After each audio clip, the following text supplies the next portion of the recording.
Hello student, आप लोगों को शिवम कोचिंग सेंटर में स्वागत है। आप लोगों के लिए आज केमिस्ट्री का यूनिट 5 लेकर आए हैं, जिसमें तत्वों के बारे में जानकारी प्राप्त करेंगे। चलते हैं प्रश्न की ओर। प्रश्न नंबर 1 कहता है कि आधुनिक आवर्त सारणी में तत्वों के गुणधर्म में क्या बताया गया। तो आधुनिक आवर्त सारणी में तत्वों को परमाणु संख्या के आधार पर सजाया गया था। Option number B. नेक्स्ट प्रश्न की ओर चलते हैं। प्रश्न कहता है आधुनिक आवर्त सारणी में बाएं से दाएं जाने पर परमाणु का आकार क्या होता है। तो परमाणु का आकार बढ़ता है। नेक्स्ट प्रश्न की ओर चलते हैं। आधुनिक आवर्त सारणी में उदग्र स्तंभों की संख्या कितनी है। तो कुल 18 उदग्र स्तंभ हैं। Option number D. और यदि क्षैतिज पंक्तियों की बात की जाए तो कुल 7 क्षैतिज पंक्तियां हैं। नेक्स्ट प्रश्न की ओर चलते हैं। आवर्त सारणी में शून्य समूह किसे कहते हैं। तो वर्ग 18 को शून्य समूह कहते हैं। इसमें helium, neon, argon, krypton, xenon, radon आते हैं, इसलिए ऑप्शन नंबर आर्गन के लिए भी हो जाएगा। नेक्स्ट प्रश्न की ओर चलते हैं। निम्नलिखित में से कौन सा तत्व आसानी से इलेक्ट्रॉन त्याग करता है। तो वह है पोटेशियम के।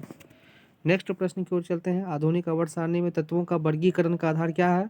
तो आधुनिक आवर्त सारणी में तत्वों के वर्गीकरण का आधार जो है वो परमाणु संख्या है। Option number D. नेक्स्ट प्रश्न की ओर चलते हैं। एक तत्व जो सभी कार्बनिक यौगिकों के आवश्यक अवयव हैं, तो कौन सा है। तो वर्ग 14 वाला जो समूह है उस सभी अवयवों के लिए महत्वपूर्ण है। अक्रिय तत्व कौन है। तो अक्रिय तत्व टोटल 6 है, जिसमें आता है helium, neon, argon, krypton, xenon, radon. इस ऑप्शन नंबर बी हो जाएगा हीलियम। नेक्स्ट प्रश्न की ओर चलते हैं। आवर्त सारणी में वर्ग 17 के तत्व को क्या कहते हैं। तो वर्ग 17 के तत्व को हाइड्रोजन परिवार और वर्ग 18 के तत्व को अक्रिय परिवार कहा जाता है। नेक्स्ट प्रश्न की ओर चलते हैं। आवर्त सारणी में कितने आवर्त होते हैं।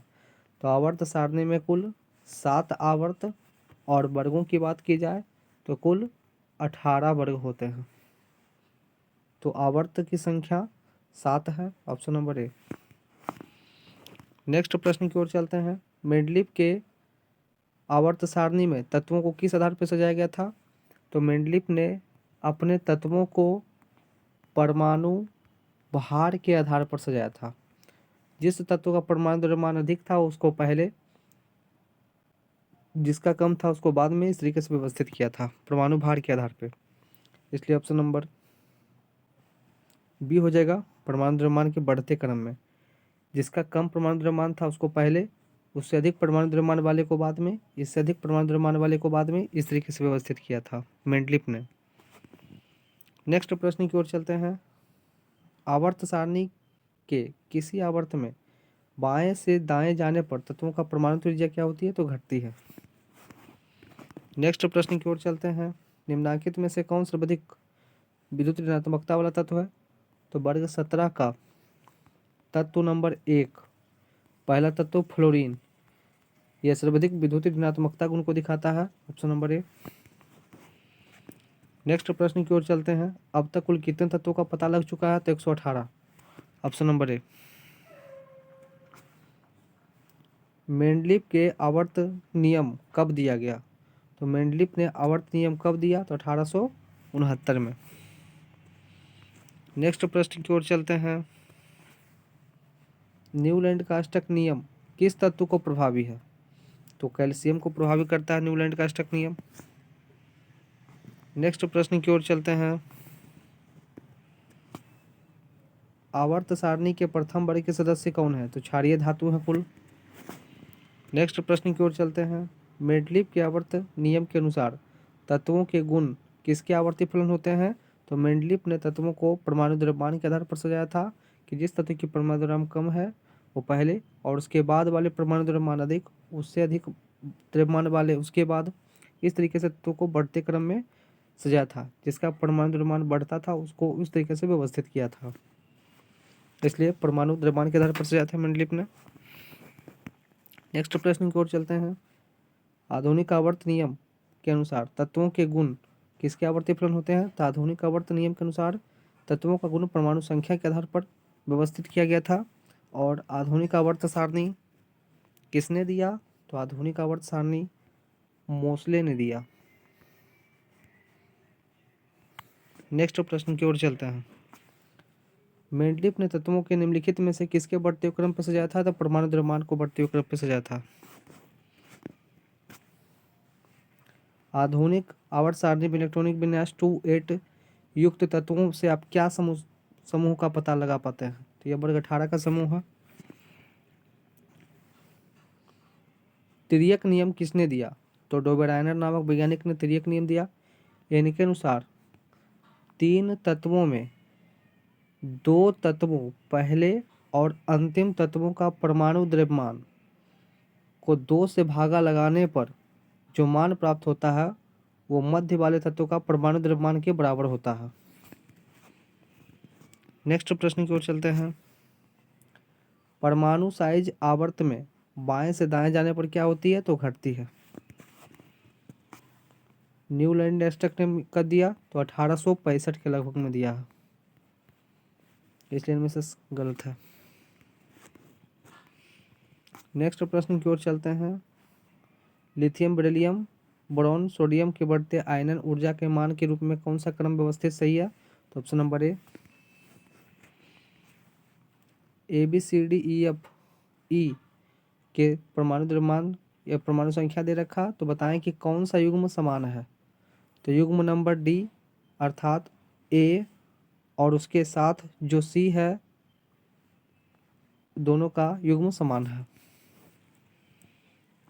नेक्स्ट प्रश्न की ओर चलते हैं। 3 तत्व बी जिसे बोरॉन कहते हैं, SI सिलिकॉन, GE जर्मेनियम, ये सभी क्या है? तो ये सभी के सभी उपधातु है, इसलिए इनमें से कुछ नहीं है, धातु भी नहीं है, अधातु भी नहीं है, उपधातु है। नेक्स्ट प्रश्न की ओर चलते हैं।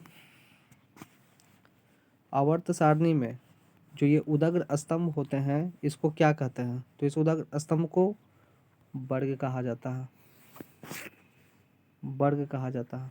और ये जो क्षैतिज पंक्तियाँ होती है इसे हम सब आवर्त के नाम से जानते हैं। तो इस वर्ग को क्या कहते हैं? उदग्र स्तंभ को क्या कहते हैं? तो वर्ग कहते हैं। Option number B. आवर्त सारणी में उदग्र स्तंभ को क्या कहते हैं? वर्ग। नेक्स्ट प्रश्न की ओर चलते हैं।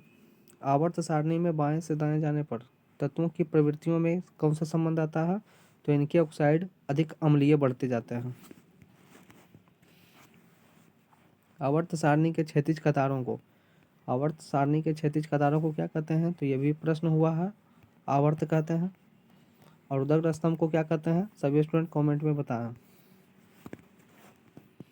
इसलिए इसका आंसर आवर्त होगा।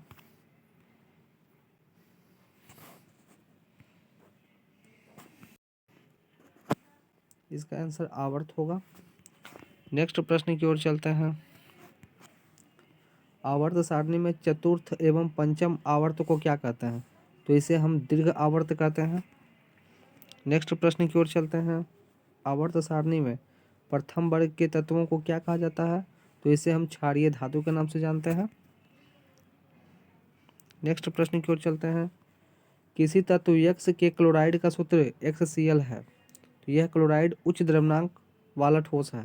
तो आवर्त सारणी में यह तत्व संभव निम्नांकित में से किस वर्ग में रखा जा सकता है? तो यह होगा मैग्नीशियम वर्ग में। नेक्स्ट प्रश्न की ओर चलते हैं। कैल्शियम की परमाणु संख्या कितनी होती है? तो कैल्शियम की परमाणु संख्या 20 होती है। ऑप्शन नंबर ए हो जाएगा। जबकि 15 में फास्फोरस, 17 में क्लोरीन और 18 में आर्गन होते हैं। प्रश्न कहता है आवर्त सारणी में एक टेढ़ी मेढ़ी रेखा धातुओं की अधातुओं से अलग करती है, तो इन रेखा पर आने वाले तत्व क्या कहलाते हैं? उपधातु कहलाते हैं। आवर्त सारणी में दाएं से दाएं ओर रखे गए तत्व को क्या कहते हैं? तो दाएं ओर रखे हुए तत्व को हम उपधातु के नाम से जानते हैं। नेक्स्ट प्रश्न की ओर चलते हैं।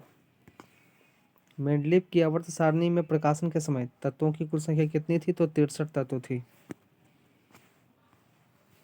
नेक्स्ट प्रश्न की ओर चलते हैं। आवर्त सारणी के चौथे आवर्त में तत्वों की संख्या कितनी थी? तो कुल 18 तत्व थी। Option number B. लघुत्तम की आवर्त संख्या कौन है? तो 1 लघुत्तम की आवर्त संख्या है। डोबेराइनर द्वारा दिए गए नियम कौन है? तो त्रिक नियम है, डोबेराइनर ने दिया है। लिथियम और पोटेशियम के परमाणु द्रव्यमानों का औसत कितना होता है? तो इसका औसत ऑप्शन नंबर ए 23 होता है। अष्टक के नियम को प्रतिपादन किसने किया? तो न्यूलैंड ने अष्टक नियम और डोबेराइनर ने त्रिक नियम दिया। न्यूलैंड के समय तत्वों को खोज कितनी हो चुकी थी? तो कुल 56 तत्वों का खोज हो चुका था। तत्वों के वर्गीकरण के लिए न्यूलैंड ने किस गुण का मौलिक माना? तो इसे परमाणु संख्या को मौलिक माना। तत्वों के वर्गीकरण के लिए मेंडलीव का क्या आधार था? तो परमाणु द्रव्यमान के आधार पर मेंडलीव ने तत्वों को सजाया था, जिसे परमाणु द्रव्यमान भी कहते हैं। मेंडलीव द्वारा तत्वों की वर्गीकरण के समय कितने तत्व ज्ञात थे? तो कुल 63 तत्व ज्ञात थे। एक तत्व का नाम लिखें जिनके गुणधर्म भविष्यवाणी मेंडलीव की आवर्त सारणी में उनके स्थिति के आधार पर की गई थी। वह है जर्मेनियम, Ge। मेंडलीव के मूल आवर्त सारणी में तत्वों का कौन सा समूह नहीं है? तो 18 नंबर समूह नहीं है। तत्वों के भौतिक और रासायनिक गुण परमाणु द्रव्यमान के आवर्ती फलन होते हैं, यह कथन किसका है? तो द्रव्यमान के आवर्ती फलन होते हैं, इस कथन मेंडलीव का है। ऑप्शन नंबर ए। आधुनिक आवर्त सारणी में तत्वों का वर्गीकरण का आधार क्या है? परमाणु संख्या। ऑप्शन नंबर ए। कौन शून्य वर्ग है? तो वर्ग 18 को शून्य वर्ग कहते हैं। इसमें सभी अक्रिय के साथ हैं, इसलिए ऑप्शन नंबर बी नियन हो जाएगा। आवर्त सारणी में क्षैतिज कतारों को क्या कहते हैं? तो क्षैतिज कतारों को हम आवर्त के नाम से जानते हैं। ऑप्शन नंबर ए। बोरॉन की परमाणु संख्या 5 होती है, 5 में बोरॉन होता है। तीसरे आवर्त में तत्वों की कुल संख्या कितनी है? तो कुल 8 तत्व हैं। यस अक्षर से शुरू होने वाले क्षार धातु कौन है? तो सोडियम है। आवर्त सारणी में प्रथम वर्ग का एक तत्व का नाम बताएं। तो एल्यूमिनियम है, पोटेशियम है। आवर्त सारणी में कितनी क्षैतिज कतारें हैं? तो आवर्त सारणी में क्षैतिज कतारों की संख्या कुल 7 है।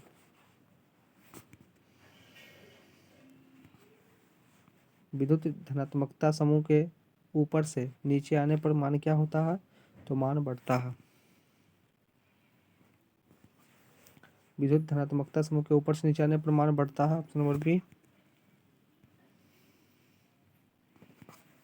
एक निष्क्रिय गैस कौन है? तो निष्क्रिय गैस की संख्या 6 है। Neon, helium, argon, krypton, xenon और रेडॉन। इसके अनुसार निष्क्रिय गैस है हीलियम। नेक्स्ट प्रश्न की ओर चलते हैं। सोडियम की परमाणु संख्या कितनी है? तो 11 में होता है सोडियम, 12 में मैग्नीशियम, 13 में एल्यूमिनियम, 14 में सिलिकॉन। Thank you.